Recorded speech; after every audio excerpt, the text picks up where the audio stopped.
ඔයාලා කවදා හරි හිතලා තියෙනවද කොහොමද ස්කෑමර්ස්ලා මිනිස්සුන්ව ට්‍රැක් කරන්නේ? නැත්තම් මිනිස්සුන්ගේ රහස් හොයාගන්න මේ ඉන්ටර්නෙට් එක විතරක් පාවිච්චි කරලා. OSINT නැත්තම් Open Source Intelligence කියලා අපි සම්පූර්ණ වචන කියනවා. ඉතින් මේ සීරීස් එකෙන් අපි zero to hero OSINT ගැන ඉගෙන ගන්න යනවා. Welcome to the first episode of OSINT journey.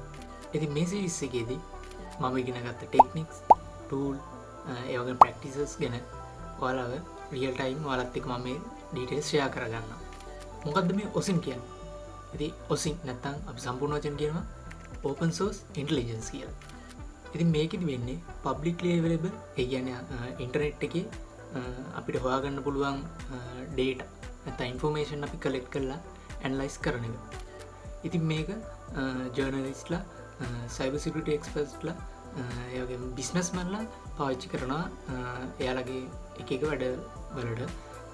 ඒ වගේම සාමාන්‍ය මිනිස්සු එදිනෙදා ජීවිතේදී මේක පාවිච්චි කරනවා. ඉතින් අපි මේකෙදි public තියෙන photos, maps, website, social media වගේ ඒවා පාවිච්චි කරලා අපිට උන organization එක හරි නැත්නම් කවුරු හරි පුද්ගලයෙක් ගැන හරි තොරතුරු හොයාගන්නවා. ඉතින් මේ series එකේ මුලදීම මම මේකේ basics, ඒ කියන්නේ OSINT ගැන basics කියලා දෙනවා. ඊළඟට techniques and tools ගැන කියලා දෙනවා. automation tools තියෙනවා. ඊට පස්සේ අපිට manual කොහොමද investigation එක කරන්න කියලා දෙනවා. ඒ වගේම CTF නැත්නම් practice අපි ඒ කියන්නේ real time අපි practice කරලා real world එකේ තියෙන case study කරලා ඉගෙන ගන්නවා. මේකේ හොඳම part එක තමයි මමයි මේ වීඩියෝ එක බලන ඔයයි දෙන්නම එකට ඉගෙන ගන්න.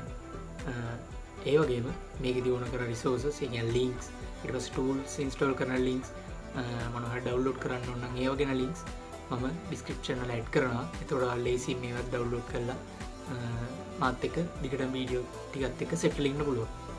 ඉතින් ඔයාලටත් ඕන නම් ඉන්ටර්නෙට් එකේ හැංගිලා තියෙන දේවල් දැනගන්න. ඒ වගේම මොකක් හරි දෙයක් ගැන ඇත්තම තොරතුරු දැනගන්න. ඔයාගේ ඉන්ටර්නෙට් search skill වැඩි කරගන්න දැන්ම subscribe කරන්න. මොකද මේක පටන් ගන්නව විතරයි.